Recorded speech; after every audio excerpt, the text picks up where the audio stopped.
I was 18 years old when I got married. I belonged to a very conservative family, a Baloch family, where good daughters never say no to their parents.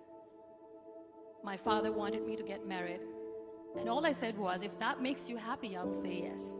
And of course, it was never a happy marriage.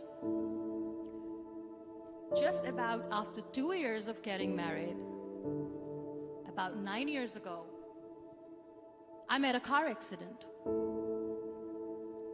Somehow my husband fell asleep and the car fell in the ditch. He managed to jump out, saved himself. I'm happy for him. But I stayed inside the car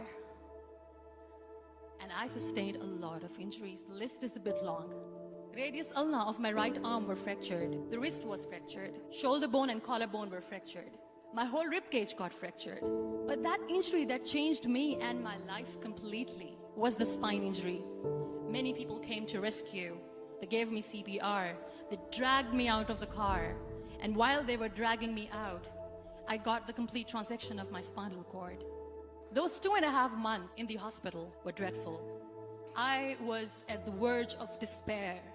One day, doctor came to me and he said, well, I heard that you wanted to be an artist, but you ended up being a housewife. I have a bad news for you. You won't be able to paint again.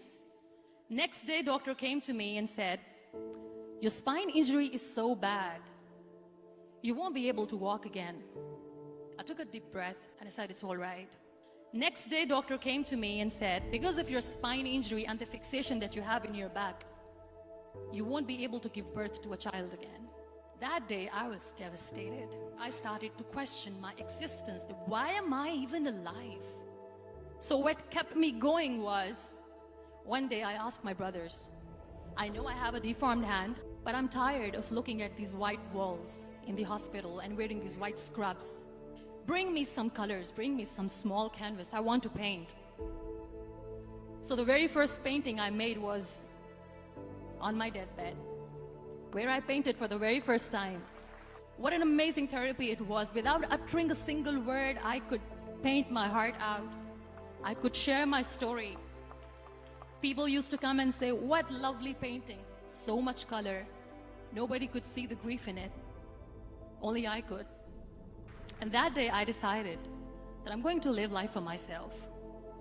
I am not going to be that perfect person for someone. I am just going to take this moment and I will make it perfect for myself. That I'm going to fight my fears. So I wrote down one by one all those fears. And I decided that I'm going to overcome these fears one at a time. You know what was my biggest fear? Divorce. But the day I decided that this is nothing but my fear, I liberated myself by setting him free. And I made myself emotionally so strong that the day I got the news that he's getting married, I sent him a text that I'm so happy for you and I wish you all the best. And he knows that I pray for him today. Number 2 was, I won't be able to be a mother again. And that was quite devastating for me. But then I realized there are so many children in the world, all they want is acceptance. So there is no point of crying, just go and adopt one. And that's what I did.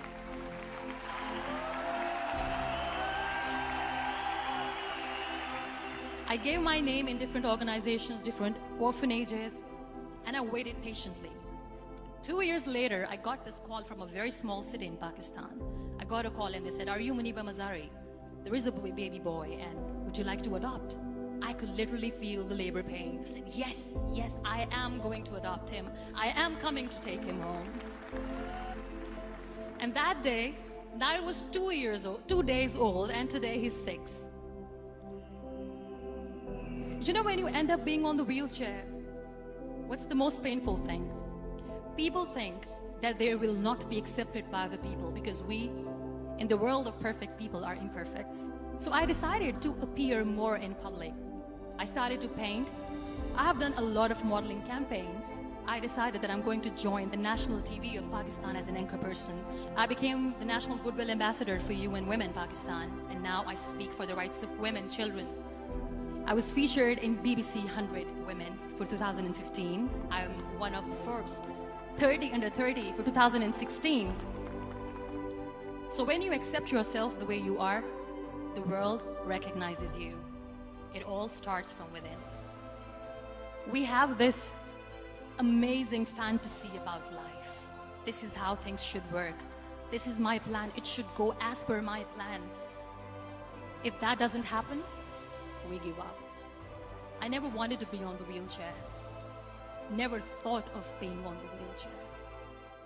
This life is a test and a trial, and tests are never supposed to be easy. So when you're expecting ease from life, and life gives you lemons, then you make the lemonade, and then do not blame life for that. It is okay to be scared.